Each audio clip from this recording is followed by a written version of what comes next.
lovely day!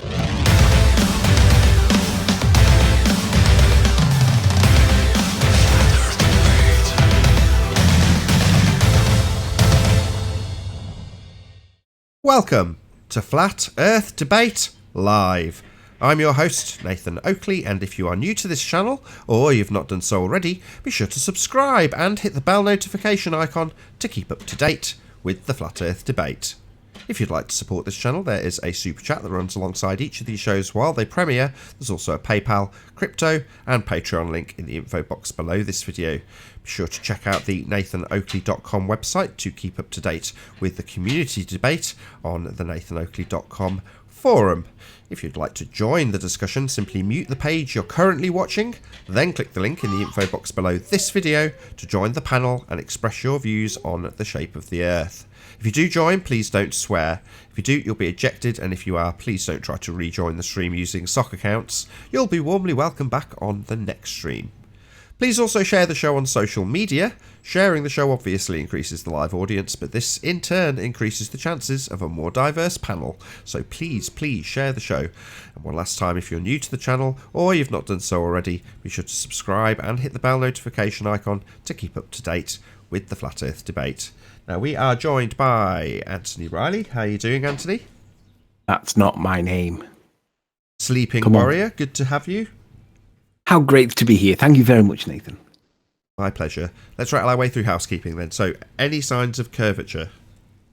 No, just a little bit of obstruction at the horizon that Jose thinks is curve. What about axial rotation of the Earth-based variety? Definitely no evidence of an axis, I'm sorry. Fair enough. What about gas pressure being maintained without a container? There's a claim. There is a claim. I'm not sure whether we should delve into this right now or come back to this, but we'll come somebody back to it. who claims to be a physics teacher is telling people that you can have a gas pressure next to a vacuum. And I'm not quite sure how we should deal with this because I keep trying to get him to have a conversation and he's reclusing under his shell saying that he said everything he needs to say in his video. What should we do about this one? Well, where there's a claim, there's some blame, so we'll come back to that later. What about scientific evidence of gravity? No, there's no evidence, scientific or otherwise, for gravity. Whatever gravity is or is not, current science tells us that it is a mathematical construct. So unless you're going to explain how, by showing a cause and effect relationship, a apple falls off a tree being caused by a mathematical construct, I'd love to see anybody do that. About evidence of the distance to the sun? Hey, Chocolate. Good morning, guys. Morning. Distance to the sun, I believe the distance to the sun is often claimed by ballers. I believe the most recent one is what's his bloody, that Australian dude, I can't remember his bloody name. Wolfie? No, the new guy with funny glasses. No idea. I keep thinking Graham, but his name's not Graham. I can't remember his bloody name. But doesn't matter. No, there's still no evidence to the distance to the sun because we can't even determine whether the sun is a physical object we can throw stones at or whether it's some kind of metaphysical object that proves creation. What about evidence of a self-perpetuating molten iron core at the centre of a presupposed spherical Earth? Still waiting from Paul Voigt on that one. You can't have a molten iron centre of core of the Earth unless you can prove that there is one. Seismology is not science. So if you're going to think that seismology proves centre of the Earth, guess again, boys and girls. Last but not least, evidence of the R value. Any signs of that? Tim Osmond complains that you've threatened him about it numerous times, but I don't know how anybody can have a threat from R as any kind of credible argument because it's an object that doesn't actually exist. It's a concept, and we all know that you can't treat a concept as real. So by claiming victim to an R means that he's actually applying a reification fallacy, and we all know that they don't exist. They're just concepts. Well, that pretty much concludes the housekeeping.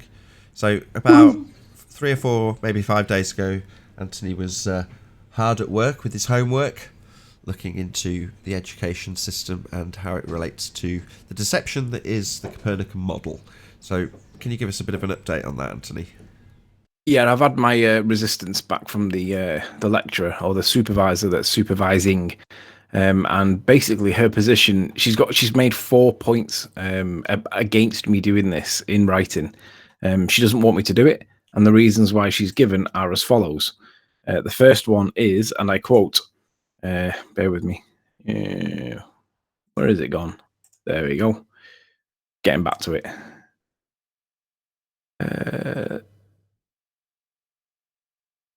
Where has it gone? I had it 1 minute ago and now it's disappeared.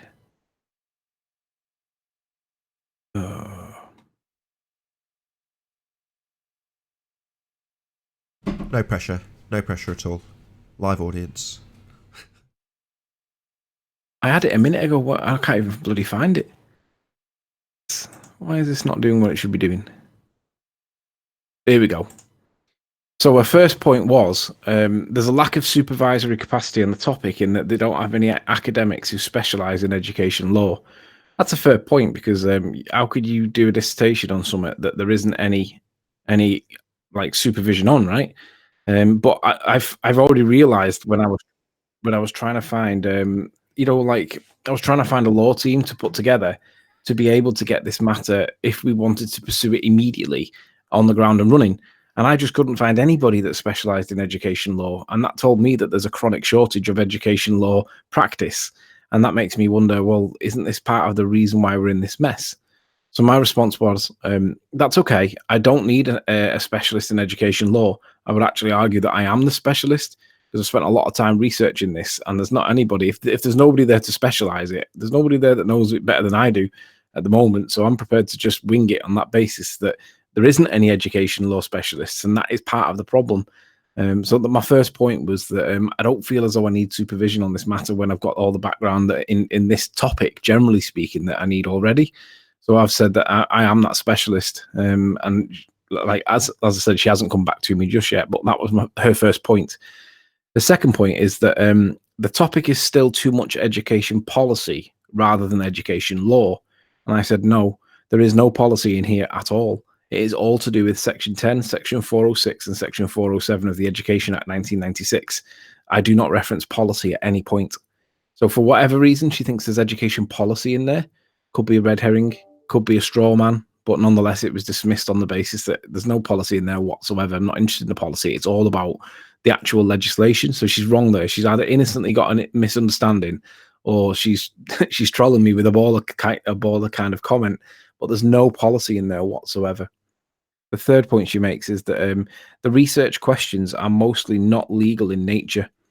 And I said, no, the Dimmock case, although it is the only case here, means that the research questions are limited, but does not mean it is not legal in nature. It's the application of the Dimmock case overlapping with the legislation that is what I will be focusing on. So the research questions are not mostly legal in nature. Well, the research questions are simple. There's only 3 parts to it. Is it political? Is it partisan? Is it promotion? What research is the necessary in those 3 words? We've got the case that supports it. What else can I do? Yeah, it's narrow in its application, but the way that the heliocentric model is being dealt with is quite narrow as well. And then the final one is there is a complete lack of legal resources in the topic form. Is this perhaps why it's indicative of a study not being legal in nature? And I said, no, it's because there is a barrier between science and law. Science acts as a law unto itself and has been passively indoctrinating education for years with pseudoscience masked as science when it isn't at all. The Copernican model is taught to children as fact. It has no scientific validity. The legal point is whether or not this is lawful or not. And then I continued and I said, I'm here on this course to challenge current intellectual thinking as per the documentation in the brochure. I know exactly what I'm going to do. I will be putting a cat in amongst the pigeons because science is not a law unto itself, and it is illegal to promote partisan politics as per the decision in Dimmock under Section 406 of the Act. Just space for a sec, Nathan, while I get this call. Yeah, no worries. Well, I'm going to summarise a couple of points and say hello to a couple of guests. So we've got Paul and Arwin. Hello to both of you. Hello, good afternoon. You there, Paul? He's on mute. I stepped away. Yes, I stepped away for a second, but I'm here. Thanks for saying hello. Brilliant stuff. So the bit that I want to stress that Anthony just said and then hopefully when he comes back he can answer my question about Dimmock, so he can explain exactly what that is to the audience. But what he said was that the Copernican model is taught to children as scientific fact. It has no scientific validity. Now that is a very powerful statement because it is in essence the argument that is being put forward in the most concise way possible. So that is the argument. The Copernican model is taught as scientific fact. It has zero scientific validity. Those are the statements of facts that Anthony is putting across in this legal context. So I don't know if he's finished on his call or not. If so, hopefully he'll tell us about Dimmock. Are you there, Anthony, or do you need me to fill a bit more? I think he needs me to fill a bit more. How was your show, Arwin? Yeah, it was great. Loads of super chats. He might have stepped away for a second. Oh no, I'm back. Did I miss something? Yeah, I just summarised by saying two things. One, the essence of the argument is as follows. The Copernican model is taught as scientific fact. It has no scientific validity. You made that very concise and clear in your responses to your tutor. However, I'd like you to actually summarise what the Dimmock case is, because people have heard you mention it on this show, just like it's so it's concise and together. All right, so the Dimmock case was about Al Gore. Al Gore was the vice president of the American country, and whilst he was in office, he was fine. But when he came out of office, for some reason, I don't know if it's a personal crusade on his behalf or whatever, but for some reason, he got heavily into the green movement in terms of saving the planet and global warming and all that. And whether or not that's an argument's not really the point. The point is that he brought out a promotional video, basically like frightening everybody into taking drastic action to prevent global warming, otherwise we'll all be dead. In a nutshell, that's generally the gist. Now, it was like contentious at the time because people were asking, well, is there any truth to this global warming? Is there any reason why you should be scaring us this way? And it ended up in schools. And the challenge was made by one of the teachers or one of the parents as to why is it that this is in school? This is like something that's not even part of the national curriculum. And if it is part of the national curriculum, it's diverse and it's very in your face and it's quite hard hitting. And I don't really see the value to it educationally and whatever. It shouldn't really be scaring the kids into whatever. It's an adult decision kind of thing. That was the angle of the parents. And it ended up going all the way to court, and we benefit from the decisions that the judges made on that particular case, because he defined for us now what is considered to be partisan political, what is considered to be promotion, and what is considered to be political. So we now have the benefit of knowing what a judge will say in regards to the interpretation of the issues that were raised as a result of the Al Gore video. Now, whether global warming was or was not an issue, it wasn't really the issue. The issue was whether or not children should be shown it, because it was considered to be quite right-wing and quite extreme at the time. And if anybody remembers watching it, they'll be familiar with the reasons for why there was objection. But alternatively, you could also argue that global warming itself is a concept that is apt in this context, because global warming it's already been kind of, it wasn't directly global, but the word global in itself is a loaded phrase. So in essence, it was questioning the decision-making authorities for why this document or why this video was being presented in school as part of the national curriculum, when it was very political and right-wing as it, in nature. And basically it was being promoted because there wasn't anything alternative to support it or contrast it against. Hold on 1 second, Anthony. Hi, Eric. How you doing?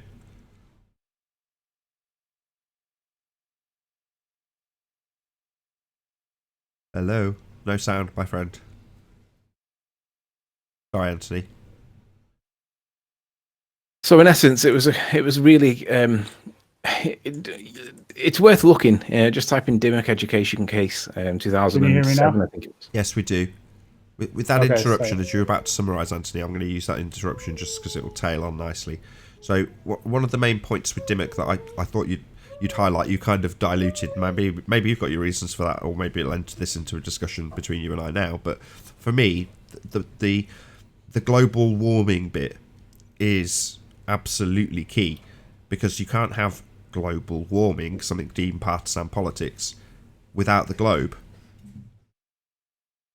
Yeah, and you're not wrong to point that out. Just to interject real quick, isn't that the reasoning they changed it from global warming to climate change? I don't know. It might be. I believe because I could be wrong, but I believe it's because some of the science didn't work out, so they actually had to change it from global warming to climate change. While that might be the case, Chocolate, the point is that the term that's specific to this instance is global warming, deemed partisan politics. So who cares what they've changed it to in the aftermath? They could call it frisbee warming for all I care. It doesn't matter. I get it. But the bit that's deemed partisan politics and is being referenced by Anthony is specifically global warming. I diluted it mainly because from this perspective, from my perspective, it's more a case of what did I get from it that allows me to create the topic content that I'm going to do. And like I say, for me, the judge defined what is partisan political what is partisan political and what is promotion of. And they're the key points to me because they're the points I've got to drill home. So although it's quite narrow in its application, there's limited resources for it. She is quite right. That doesn't mean that I can't or won't be doing it. I've told her literally I'm going to be doing this anyway because it's something that I want to raise awareness to. And the fact that there's a shortage of education specialists kind of underlines the problem because there doesn't seem to be very many people that are interested in this area of law, maybe because people are asleep. And that is literally my criticism back. I said that people appear to be asleep to this topic. And if I wake them up a little bit, then maybe there won't be such an asleep, laissez-faire attitude towards the Education Act. Because what's the point in the law if it doesn't be applied? If everyone's asleep to it, what is the point in it, right? Fair enough. Did you want to summarise it? Because it's been a fair old chunk and there's been a couple of interruptions, or not? Are you happy?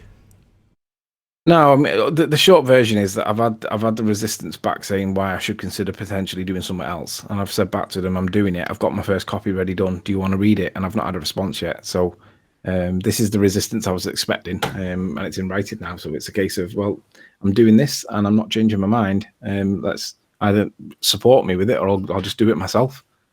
I don't need my hand holding. I know all the topic. I know enough of the topic to be able to argue it, and I know the law and I know the cases. There's only really one of them.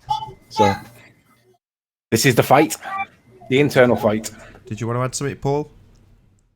Well, I was just thinking about it. I was like, if you try to, you go after this in the way you're going, which I think you should. So I'm not saying no in this at all, but for you to begin to do this and challenge it, you're going to start to undermine the whole educational system. And I don't think they want that. They can't have that, because it will begin to question everything across the spectrum. So I say keep going, but I think that's the initial, probably even in the professor's mind or the person, your advisor's mind is, well, if he goes through this can undermine everything. One of the actual paragraphs I wrote back to her was, the conclusion will be that teaching only the Copernican model and segregating creation into RE and not even mentioning electric universe or alternative models means that it is actually promoting and caught by Section 406. The law needs to step in and control how science is taught. Nobody is aware of this, solicitors and barristers.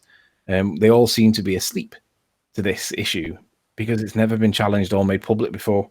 And at the end of the day, I think the main problem is that people are being taught pseudoscience as science, and people aren't able to distinguish between what's real world and what's theoretical physics. Because it all seems to be plausibly real. That seems to be the way they're doing it. They're masking like pseudoscience as science. And that's obviously illustrated beautifully by Conspiracy Cat's most recent video on gas pressure. Should we segue into that, Nathan? I don't see why not.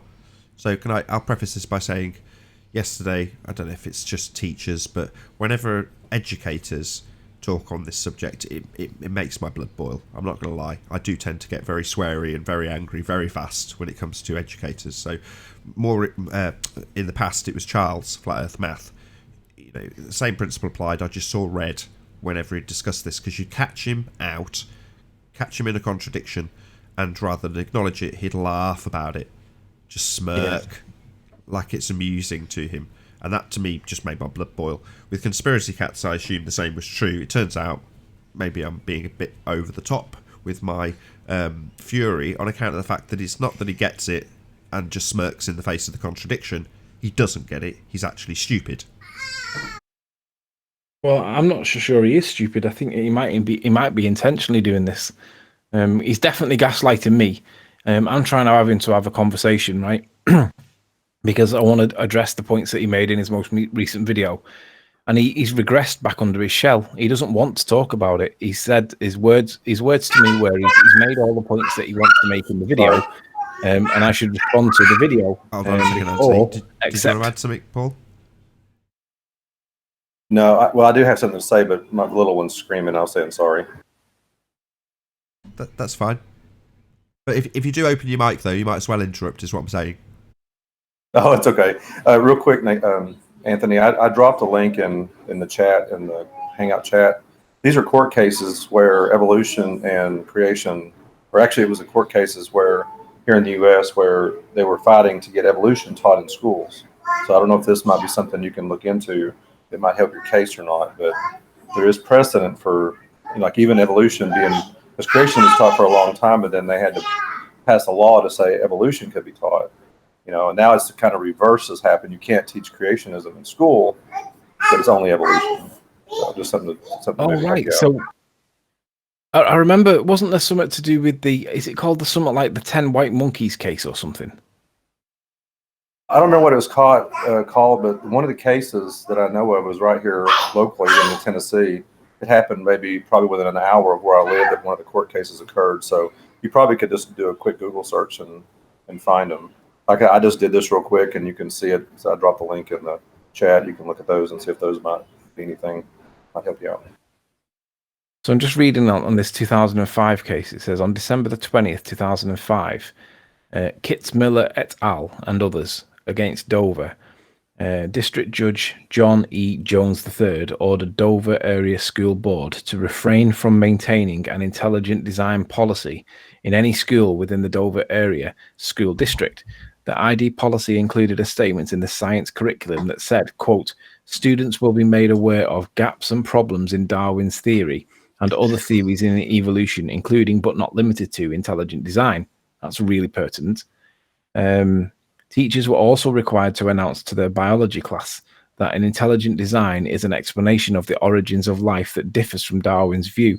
The reference book of Pandas and People is available for students to see if they would like to explore this view in an effort to gain an understanding of what intelligent design actually involves.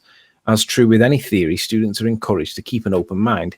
In his 139-page ruling, bloody hell, Judge Jones wrote that it was abundantly clear that the board's ID policy violates the Establishment Clause. Further, Judge Jones ruled that ID cannot couple itself from its creationist and thus religious antecedents. In reference to whether intelligent design is science, Judge Jones wrote, intelligent design is not science and cannot be adjudged as a valid scientific theory as it is failed to publish in peer-reviewed journals. Ooh, this is interesting. It has failed to publish in peer-reviewed journals, engage in research and testing, and gain acceptance within the scientific community. This was the first challenge to the constitutionality of teaching intelligent design in the public school science classrooms. That's really good, because what that's saying is that you're going to have to put some peer-reviewed journals into the scientific community for intelligent design. Now, in this case, it's going to be against the idea that we orbit the sun. But that's paraphrasing an American perception, and that's definitely something that I'm going to have to put into this, because that's really useful. Thank you very much. I appreciate it. Yeah, you're welcome. I mean, they dismiss intelligent design as pure pseudoscience, but I've read creation books that talk about,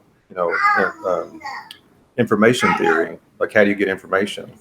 Well, no, actually, it's not saying that. What it's saying is, I know. Oh, go ahead. It's not dismissing it. It's saying it's not science and cannot be adjudged as a valid scientific theory, as it has failed to publish in peer-reviewed journals, engage in research and testing, and gain acceptance in the scientific community. Well, isn't that exactly what FE Court is actually doing right now? They're engaging. Hold on. Before you draw the contrast, while FE Court might get pissed off at me making this statement, I don't care. He's incorrect in his assertion that what makes something scientific is peer review and scientific consensus. That's an absolute bloody outrage, whoever that judge is, in his 139 pages of non-stop waffle. Well, ultimately speaking, he's defined science incorrectly. Science establishes the cause of phenomena. It studies the physical and natural world. It has absolutely nothing to do with the scientific consensus or peer review process. So he's just incorrect in his assertions. Our assertions, your assertion, that the Copernican model is not scientific, is based on the fact that it's not scientific. It is not established any cause and effect reasoning. It's not adhering to the scientific method. It's not science. It's claimed to be science because generally the consensus, including this judge, feel that peer review is what makes something scientific. It does not. He's just incorrect. Now, that's not necessarily the useful legal point within that document, because ultimately speaking, whether or not he states that you should not be biased in your assertions of either or of the two ontological primitives, then that's perfectly reasonable. If you're to say not only should you not assert one or other as fact or science, but ultimately speaking, its teachings as science is wrong. That's correct. But saying that it's not science because it hasn't gone through peer review, screw you, Judge. You don't know what science is. Stick to law. Well, hang on. This is where there's an overlap between two parallel systems that run side by side, and this is where, although science may claim things that they consider to be right, wrong, or otherwise, that there's a difference between what science claims to be true and what the law will perceive to be true. No, you're wrong. If science says I've got to stop you. Science does not claim things. That's not what science does. Science is a method. It does not claim things. So if science says science the topic, science rather doesn't than say. That's my point. Science doesn't have lungs. It doesn't have lips. It doesn't speak. It's a method. Sorry, Anthony. Of science, what you're now doing is the same as the judge, which is reifying science. Science is not a person. It doesn't have lips. It doesn't say anything. It doesn't write stuff down. It doesn't have a process. It doesn't have a peer review. It's a method, a very strict method. But to establish the cause of an method. effect in the physical and natural world. He's just wrong about that. He's talking about the subject. I don't think he's talking about the scientific method in this context. He's talking about the topic. Then he's talking about a cultural phenomena and that's not exactly actual my point, science. Anthony. So he's talking about scientific in the colloquial sense, when the colloquial sense is the very problem we're suffering. The problem we have at the moment is that what we take as reality is scientific consensus and peer review. Well, science exclusively deals with the physical and natural world. We should listen to science. Science should be what dictates how we go forward in our understanding. But what's actually happened is science, the terminology, has been hijacked to mean precisely what that judge said, and he is wrong. Now, we should be led by what he claims is science, and he's correct in his assertion that either everything created from nothing, or what did they use as the terminology? Intelligent design. Those two either or should not be taught as science. That would be correct. But he's saying it could be taught as science if you had a load of peer review on one or other of them. No, that's not establishing cause and effect. That's not a naturally observed phenomenon. That's not science. I think the point he's trying to make is that in science, there is a perception of A, B, or C. Science, the topic, not science, the method. Science, the topic. And I think what he's trying to say is... I'm sorry, Anthony. I know you want to side with him because he's got a legal point and it's useful, but this is... I'm not siding with him. I'm contrasting what he's saying to what is perceived by our friend Paul, because what Paul's point was that he's saying that evolution is, creation was considered to be pseudoscience, and that's not what I was saying. That's not what he said. What he said was it's not considered science because it didn't have a valid application to the peer-reviewed journals. I'm contrasting what Paul said. I'm not supporting the judge, so don't be too quick to jump on me. I'm just correcting what Paul's perception was, because that's not quite what the judge said. Yeah, likewise, I'm not jumping on you. I'm just pointing out that the judge is wrong. But the reason I'm pouncing on it isn't because I'm criticising you or Paul, or even the judge, because it is the consensus, and that is the problem. So if you want to get to the root cause of why we're in the mess we are, with us all believing we live on bloody spinning balls, that judge's statement typifies it beautifully. He's saying it's not science, but it would be if all these scientists agreed. Well, no, not at all. That's why we have the problems we have, and why you can state as fact that the Copernican model, which is taught as science, now he would say, well, that's fine. All the guys and the dudes with the labels and the white coats, they've all agreed it's science, so that's okay, man. No, You just don't understand what science is. If that was the judge that you had, Anthony, he'd say, it is science. Look, I've got all these peer-reviewed journals from Copernicus himself. So, no, science has been hijacked. The terminology is wrong. And that's the thing we really should fight against. Because when people say, this is science, science says, the scientific consensus says that, we all agree within science that, all of these statements are what give men with no power to lie to us. Just make stuff up, little stories. But can you see how contentious it is already, and we haven't even started? Literally, the first hurdle, we've found something that's contradictory and it's contentious, and it's like immediately invokes immediate reaction, regardless of whether you're pro it, against it, or even a neutral. Everybody wants to talk about this. Can I use good. a little It's clip? good. It needs a reaction, and people Yeah, should I have agree. a reaction to it. Sorry, Chocolate. I'm really sorry. I just wanted. I've left it. I keep meaning every time I open my mouth to actually introduce Earth Flattener, and I haven't yet. But he's going to prove very useful in a few moments. How you doing, Earth Flattener? Hi, how are you? Good. Flattener, Hey. what up? There's one thing I was thinking of. Oh, I'm sorry. Hey, one thing I was thinking of. I appreciate you, Anthony, for clearing that up. I appreciate it. I kind of filter it through my own lens sometimes, as everybody does. But I was thinking then probably the attorney, though, when he was making his case, the only way he could make his case in that specific incident was through a peer-reviewed process. And so in that sense, that is the consensus now, that if it doesn't go through a peer-reviewed process, and we know that's not necessarily always true, because we know there's a huge problem. Sorry, she decided to start screaming when I started talking. That's the consensus on what science is, and so the attorney probably had to do that. And of course, since no creation, no creationist or creation or design, or the design theory has gone through a peer review process, they automatically reject it. But if there's a problem with the peer review process, even creation or design will not get in there because they've already got a predisposition against it. But if the attorney had gone after what Nathan was saying, well, science is not that, it's something else, then it would have been probably a different ruling. It could have been a different ruling. Absolutely. I do agree. But I think that's really where FE Core are going to start influencing things, because when they publish the documents from the Balaton, which is being written up now, the Balaton observation, then that will be a peer-reviewed document that is in Nature or whatever journal it ends up being going in, identifying that there doesn't appear to be a convex nature to stand in water. So that's going to be just one document. They've got 7 experiments lined up in the next 12 months, 8 if you include the Foucault's pendulum, the Cavendish nonsense that they're going to try and repeat, but 7 that are official. And when these things all get written up and then published for peer review, all of a sudden then that makes like 8 or 9 documents that then does qualify it for science in this. But I mean, that won't even be the limbo bar in terms of the English. That's just persuasive text from our perspective, from a legislation that doesn't, or rather a jurisdiction that doesn't have any sway other than influence. But nonetheless, it's interesting to see that they've had these kinds of conversations before in a different context, but the same kind of thing. Evolution over creation is a big topic, in the same way that heliocentrism is going to probably end up just like that. People will be talking about heliocentrism the way that they talk about evolution, and that's only a good thing.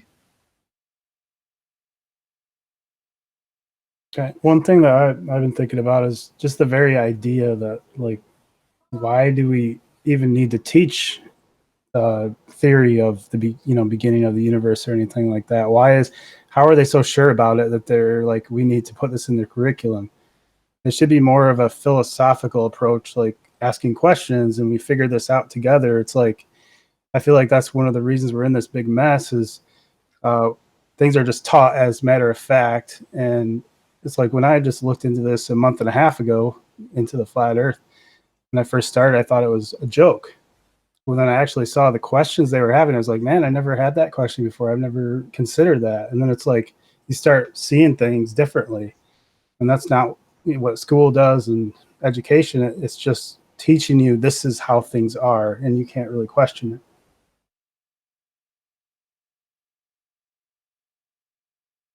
Well, who knows? But at least if awareness can be raised and people start genuinely talking about how this is, then that's what's needed. This stuff is science, according to what they're telling us, but the reality is it's reification. It's not science at all.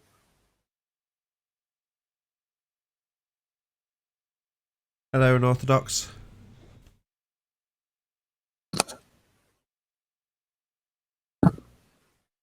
Yeah, I think global warming and evolution and thermodynamics, all these things go hand in hand to give us a perception of the universe that we live, so that way we can be scared and controlled, because it has a beginning, it has an end, everything is going to come to an end, we're going to die, you know. So I think that's the narrative. That's why they Yep. teach all these things. I think it's so that they force us to appeal to man science to look for the answers. Yeah, for sure.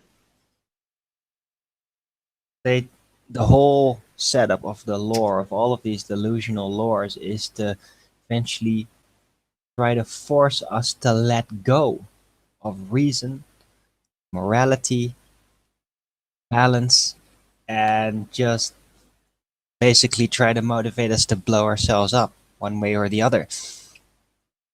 That's what I think it's all for. You know, that reminds me, I've started some debates on a music forum, and people are like telling me, why would NASA lie? Like, what motivation? They're the vanguard of society. They're the last hope for human race, and they're going to help us go to Mars and all this stuff. And I'm like, I didn't think about it right away, but after like a week of thinking about it, I was like, they answered their own question. It's like NASA and these scientists have become gods in a way. It's like they're considered, it's esoteric, you know, they have this great knowledge and they can save us. So I mean, it's like it kind of answered their own question.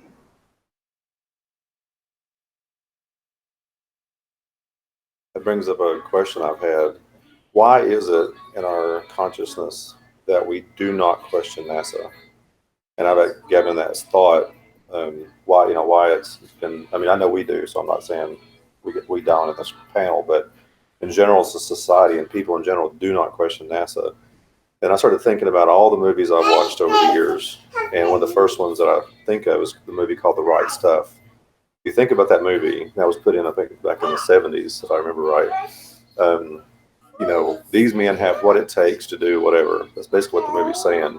Then if you think about every other movie that you've seen throughout your life, there's this thing that, you know, like I remember Independence Day. You know, Will Smith, hot jock pilot, seems to have what it takes, but he still can't make it into NASA. You know, even that one little thought that it's just a letter it's passing, but it makes you think, oh, well, even Will Smith as this hot shot pilot can't get into NASA. You know, it's like it's a subconscious thing that there's no movie that you can't find that shows any negativity towards NASA at all. None.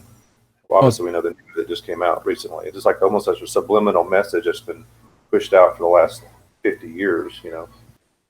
Well, Nathan, if you just present my screen in a sec while I read from NASA's webpage. When people question why would NASA lie, check this out. This is the webpage that you can just find this by typing in Rob Simon NASA, Simon double M, and it describes what he does and what it says. I'll read just one paragraph. It says, "What's the coolest thing you've ever done as part of your job at Goddard?" And then listen carefully to the words that he uses in this. He says, "The last time that anybody took a photograph from above low Earth orbit that showed an entire hemisphere was in 1972 during Apollo 17. NASA's Earth Observing System satellites were designed to give a checkup of Earth's health. By 2002, we finally had enough data to make a snapshot of the entire Earth. So we did. The hard part was creating a flat map of the Earth's surface with 4 months worth of satellite data. Rito Stockley, now the Swiss Federal Office of Meteorology and Climatology, did much of this work.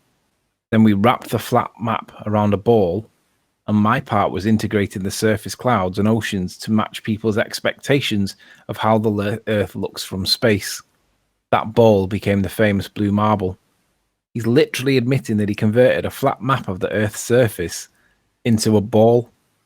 I mean, if NASA are the linchpin and the benchmark for everything that is cool in society, and this is where they got the blue marble from, he admits he turned a flat map into this. So Well, I want to see. He I also wanna see the admitted flat he's map never he been based to it on. space. Sorry. I want to see the flat map he based it on. Let's have a look at that. Sorry, go on. What did you say? I was just saying he also admitted that he's never been to space. Yeah, I just find it interesting that it's the people's expectations of how the Earth should look from space that he was basing his work on. I just find that ironic. Yeah, I mean, I wonder if he consulted with astronauts who'd been to space so they could help him, you know? Are you aware of some camera that takes three-dimensional photos, Riley? Am I aware of what camera? Are you aware of a camera that takes three-dimensional photos? No. I am. Yeah. You can get cameras with 2 lenses on them that take 3D photos. I think movies do that all the time, don't they? There's a Did lot they of have 3D those back then when that was made? When the Why, Blue why is Marble this was not? made? Why is this little tangent relevant? Because that's the only way it was possible of doing that back then. Back then, when they did the Blue Marble, they didn't have the cameras Nathan's speaking about. It's true, they do have those today. They're not very common. I don't Why think do that's a you need a relevant point, 3D to be honest. I would You can argue take against that.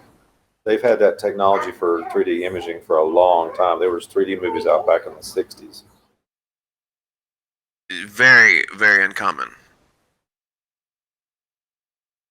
But I don't think that's what Nathan or Anthony's point was, though. Even it's a flat image that he's using.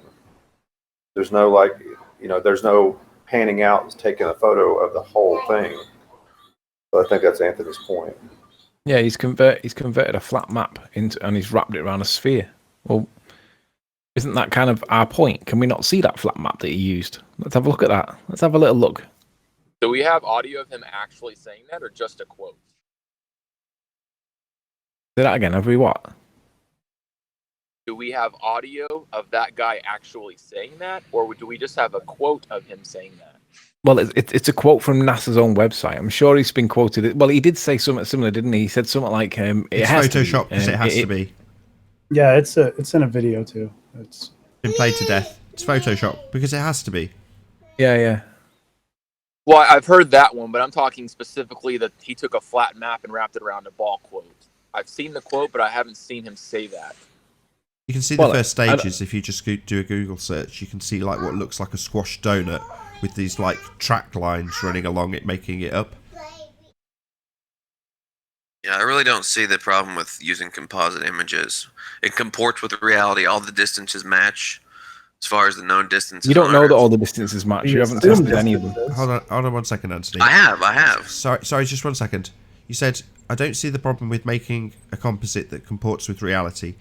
You obviously didn't listen to what Anthony said. He's used flat maps. That's the reality bit. The end result is your globe bit. So what you're saying is you should comport with reality. Well, why isn't it flat then? So you have a flat map that has Did you not listen real to what distances? Anthony... You literally didn't listen to a bloody word Anthony said, did you? They don't work. They don't work, Nathan. Sorry, The flat you maps didn't don't listen work, to just a like the flat word pictures Anthony don't said, comport. did you? Unorthodox. You literally ignored every word he said. Let me read that last part, that last sentence. It says, by 2002, we finally had enough data to make a snapshot of the entire Earth. So we did. The hard part was creating a flat map of the Earth's surface. Hang on. The hard part was creating a flat map of the Earth's surface with 4 months worth of data, satellite data. The Swiss meteorology, whatever, did much of this work. Then we wrapped the flat map around a ball. That's literally what they say. So, unorthodox, according to you, it should comport with reality, and the reality is flat, according to that statement. Did you not hear any of that the first time? Second time you've heard it now? I don't see the problem with making it a model that comports with reality. Sorry, that's or not what using you said composite earlier. images. Sorry, that's not what you said. You said it should comport with reality. I don't see the problem. Well, it doesn't. Now you're saying there's no problem with making a bloody model. So completely in the face of what you stated. Product. Shut up, or I'm going to kick you out real fast. So you've just contradicted yourself. It should comport with reality. Now it's okay to make a model, which isn't reality. So which is it? The final product, Nathan. So which is it? Those 2 different statements in contradiction with each other that you've just made in the last 2 minutes. 1, it should comport with reality. 2, it should be okay to accept a model. Which one is true? A model of reality, Nathan. Oh, so not the reality itself. It shouldn't comport with reality like you first stated. It should comport with the model. Should comport. That's not what you said the with first time. You reality. said it should comport with reality. Now you've changed your position again. So you're a double-speaking, flip-flopping asshole then. That's what you are. No, I haven't changed my You said it position should at all. comport with reality. Now, with an upward inflection, you said it should comport with the model, which is completely in the face of what you said Let me originally. say it again. The model should comport with reality. Oh, it doesn't. It's made from flat maps, you stupid dick. That's the point. Unorthodox. What the point of this photo wasn't to be a model or to like accurately represent anything. It was a picture of Earth from space. It's not meant for navigational purposes. It's just they're trying to show off that, oh, we got a picture from space. It's not meant to, because he photoshopped clouds and stuff. I mean, if it's supposed to represent reality, then why is it photoshopped? Let's talk about the geometry. Well, yeah, but the source of the image starts off with flat maps, and then they have to wrap it around a ball. Yes, And if you that's the take a problem. high-resolution, high-altitude photo, it's going to be a flat image. There's no three-dimensional information in that image unless you use a very specialized type of camera. That's what they did. They used a traditional camera that gives you a 2D image. In order to put it on a ball, you have to deform it in some way. So I think let me the get it point straight. of this They entire take the images discussion, and then they have to fudge them, so it's not comporting with reality anymore to make it go on a ball. Again, in the face of your original assertion that it should comport with reality, which it does not. No, the globe comports with reality. All the distances That's are just a correct. religious You guys don't assertion have a now. flat So it's map now that has become- accurate Stop! distances. Stop! The globe has Stop! accurate Stop! distances. Nathan, Stop! right? Stop! There's no Stop! flat map model Stop talking! that You're has going to get accurate kicked out distance. if you don't stop rumpusing. That's just a I'm religious speaking. You assertion. didn't let me finish my point. Yeah, because you made a religious assertion and that doesn't fly here. The globe comports with reality. What kind of religious assertions do you think you can get away with here? I'll tell you. None. Don't make your religious assertions here. You tell me the distances on the globe don't match the distances in reality. How would you Distances know on that what when globe? there's no Your tracking model. device over it? There is no globe. We don't live on a globe. Well, we have Unorthodox. known distance Shouldn't the between cities. distances in reality be the distances in reality? Why would you have to make a globe out of reality? We all experience this as flat. You don't have to. It's just an academic exercise. don't have and you have to? to. They don't have to. They just I mean, want you don't to. have to. I guess if you wanted to navigate properly, you would have to. But I mean, just speaking, sitting on my couch here, no, you don't just have to. We don't do things. Navigate what does properly that mean? using a globe. Let's just check that Yes. claim. Let's check that claim. Find me a navigational globe. I made one. No, you said if we wanted to navigate, then we globe should make a that you can globe. use to Well, navigate. show me it. They do navigate. Let's see what they've been using. Clearly, according to you, globes, right? Yeah, globe projections, Nathan. Projections sorry, of the globe. Do you sorry, have you've a flat added a map that's word. not a projection Sorry, of the globe you're just adding and isn't words in. distorted in some way? Stop! Stop. What do you Let me mean? finish my point. Yeah, because you've Let said me it. I've heard. stop. I've heard your point. I'm going to kick you out if you keep talking over me. Now it's not globe. It's globe projection. What do they look like? They're distorted. No. What shape are they? Are they globe shaped? These projections. Is a flat projection globe. Oh, it's a flat projection, is it? Oh, right. So you tell us that it's come from a globe, and that means they're navigating with globes. No, they're navigating with what you claim comes from a globe, and you call it a global projection. It's actually flat, though, right? Actually I flat. can show you exactly how it's projected. Sorry, Nathan. Would you ask like me to again. walk you through how Just- the globe is no, no. projected onto a flat I don't care surface? what you tell me it does. It is, in fact, flat. Correct?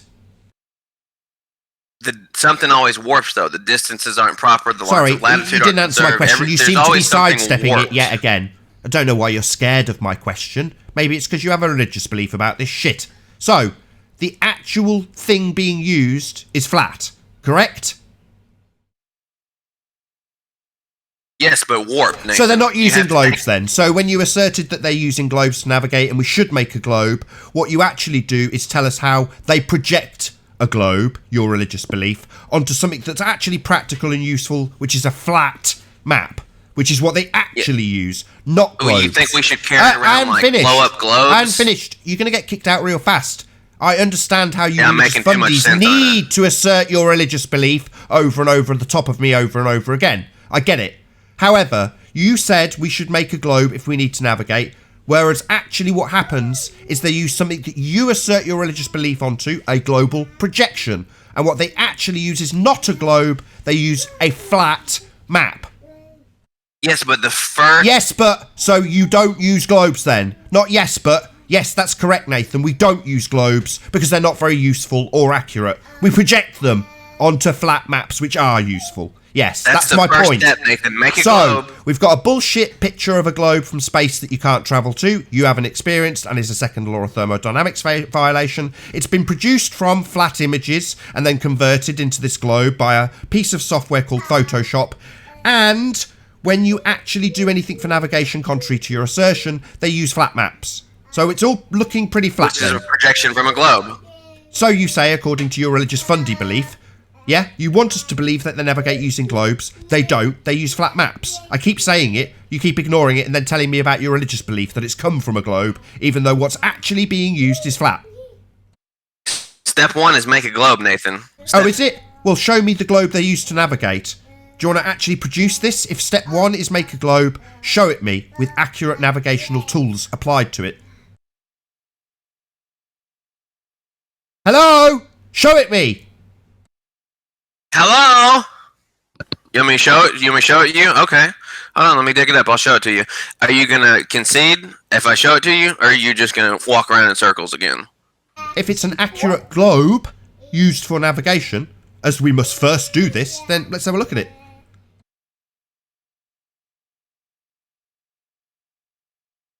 You could just watch my video. You want me to pull up my video? I'll show Excuse you me, this isn't you doing what you said. It should be just at your fingertips. You've made a claim. First, we must make this globe for accurate navigation. So where is it? Every map is a globe projection, Nathan. Unless you're... Sorry, we've already gone over this, you circle-jerking asshole. Every globe map that you assert your religious belief onto, that it's actually spherical when it's a flat piece of paper, is flat. Yeah, we know. Are you aware of a flat map that's not a projection of a globe, Nathan? I couldn't give a crap what you claim a flat map is. I'm not stupid. When you say that flat map is a globe, I look at it and go, no, it's not, it's a flat map. Oh, well, no, but I describe it with this extra word, projection, which makes my fantasy religion about being on a sphere mean that that flat map is actually globe-shaped. No, it isn't. It's always flat, and they only use flat maps. But the So distances unless you can aren't do what is as in you have reality, though, suggested, Nathan. still haven't finished, just want to talk over me, you bloody religious fundy, can't keep your mouth shut. You've made a claim. First, we must make a globe in order to navigate. Now show it me. Okay.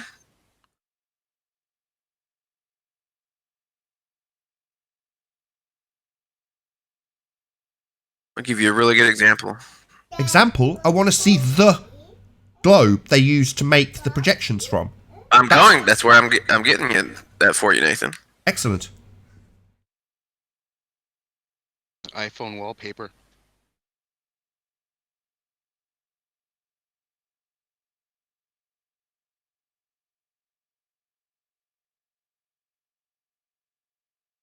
Now, there's many different ways to do this. I'm going to show you how they do it with the Mercator projection.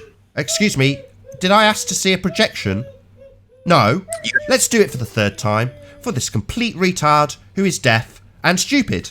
I do not want to see a flat projection. That's flat. You have said we must first make a globe. Now I'm asking you to show me that globe. Do you have a comprehension issue with the word globe? Because you keep seeming to want to go to something that's flat. No, I think you have a comprehension with what I'm saying, Nathan. No. I'm saying produce this globe you say we must first produce for accurate navigation. Yeah, it seems you have an understanding. Seems you're not understanding what I'm saying, I don't have Nathan. any trouble with my comprehension skills. I understand what I've asked for. A globe that's needed Are you first. showing my screen, Nathan? That's not a globe. Let me remind it. Hold on. That's not a globe. Watch. Just watch. This Sorry. is what you asked for. Watch. Here's Sorry, a globe. who's using this for navigation? Here's the globe. Excuse me, who is using this for navigation? Oh, where's the molten iron core? There you go. You see, you spread it out. Sorry, you're not answering And this me. is where the Who warping is comes. using This this is for where the distance navigation? match. You see You're the not edges, they answering get me. warped. You're not answering me. Who's using There this? you go, Nathan. Exactly what you wanted. Take a It's a globe, squ- put you've it on a just flat shown our surface. See how point. distorted it looks now? It's a square map. I So you've shown us a gave you flat exactly square what you map. wanted, Nathan. That's your proof. You have me on. That's square and flat. Yeah, the distances don't match, Nathan. Oh, It doesn't do you want, match reality. Maybe you don't seem to understand unorthodox. Show me the one that's accurate. The one that does match. There isn't a flat, accurate map. There is No. That's why, You seem that's to be why very flat confused. Earth isn't a thing because Stop you guys strawmanning don't me. have You're going to get kicked a out. You're just flat Earth rumpusing me map. every time, you asshole.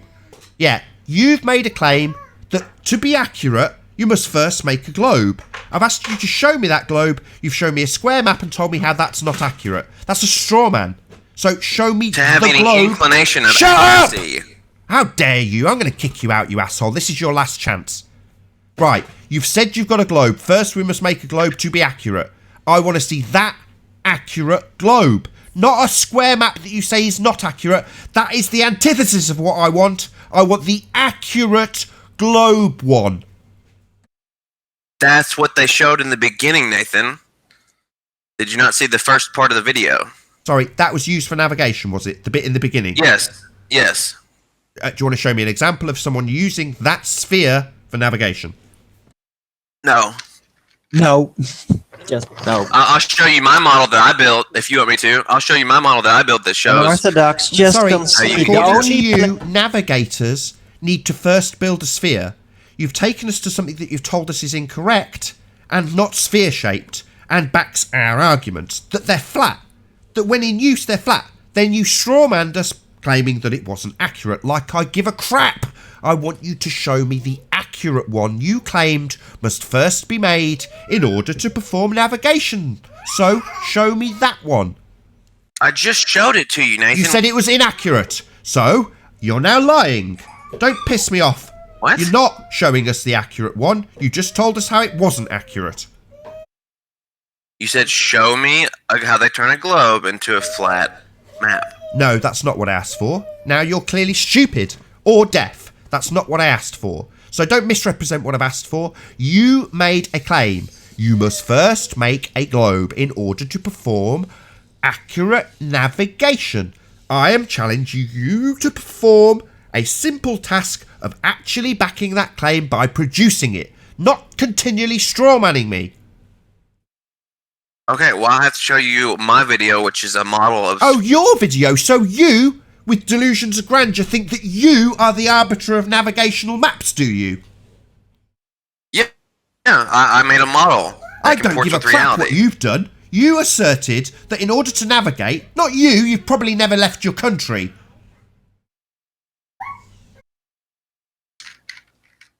They must first make a globe in order to perform accurate navigation. Not you, bonehead. Show me what they, the great they, that are using globes to navigate, use. And must do first in order to do this accurately. That's your claim. I just showed you, Nathan. No, you didn't. You showed us something that was an unfolding of an inaccurate square flat map. So how many cities, what degree of accuracy? Oh, now you're just a stuttering, gibbering wanker. So, are you going to back your claim that you must first make an accurate globe in order to be able to navigate? Or are you just going to continually strawman me and stutter like a blithering buffoon? Is that really all you've got? Or can you actually What back your point claim? do you want me to navigate to and from, Nathan? No. I'll say it again. Then I'm going to kick you out if you don't produce it. You made a claim that we must first make an accurate globe in order to navigate. I am challenging you to produce that according to you, come first. The accurate globe. Where the hell is it? Last chance, then I kick you out. You have to tell me where you want to and from, Nathan. Where do you want me to navigate? Where do you want me to go from and come to or go from? Anywhere What's on my starting the distance? What's my ending, you're ending gonna point? carry on talking? You've asked me where from and to. Okay.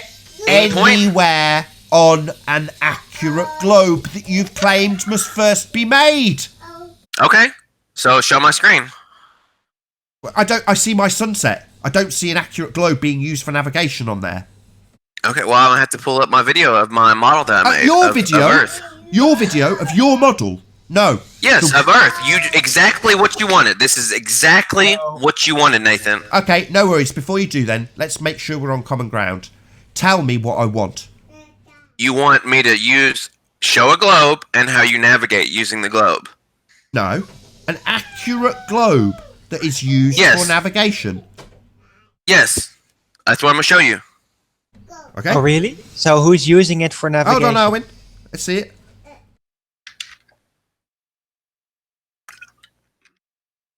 Hold on, let me turn the volume off.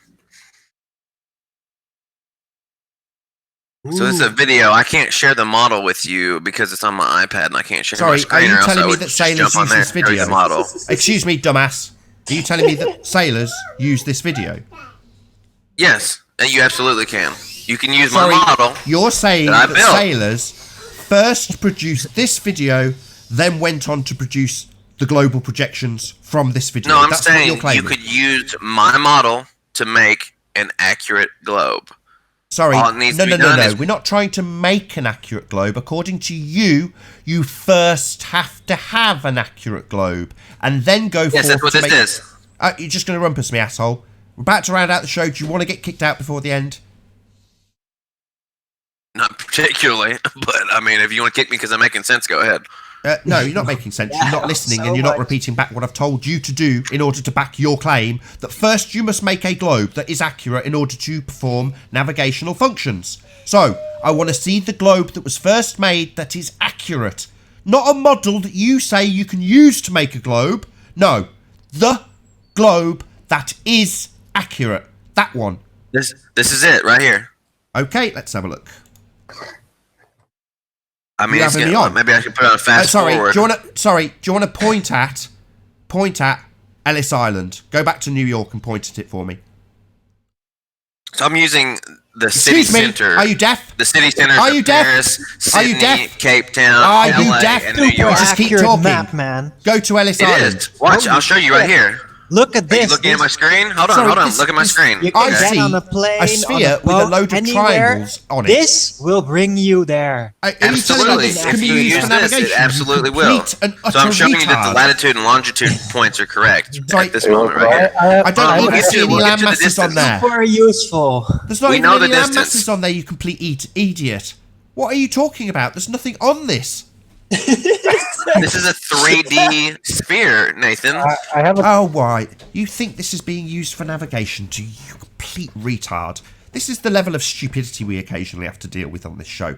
People who present a video having claimed that you must first make an accurate sphere. He then takes us to a video with little lines and triangles drawn over it and claims that this is what sailors have been using, having first developed this as the accurate globe that they then developed projections from.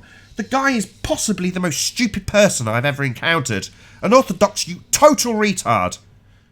And with that, I'll say first and foremost, a huge, massive, enormous thank you to all of the debating panel, including an orthodox, for giving us all a damn good laugh, for making this debate possible, and of course, a massive thank you to all of you, the live audience, for tuning in and hopefully sharing this debate.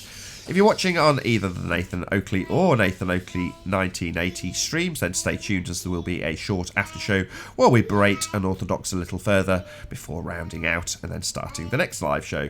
I've been Nathan Oakley, and I'll see you all in the next video. Be sure to check out nathanoakley.com and join the community forum. Link is in the info box below this video. Oh, what a day! What a lovely day!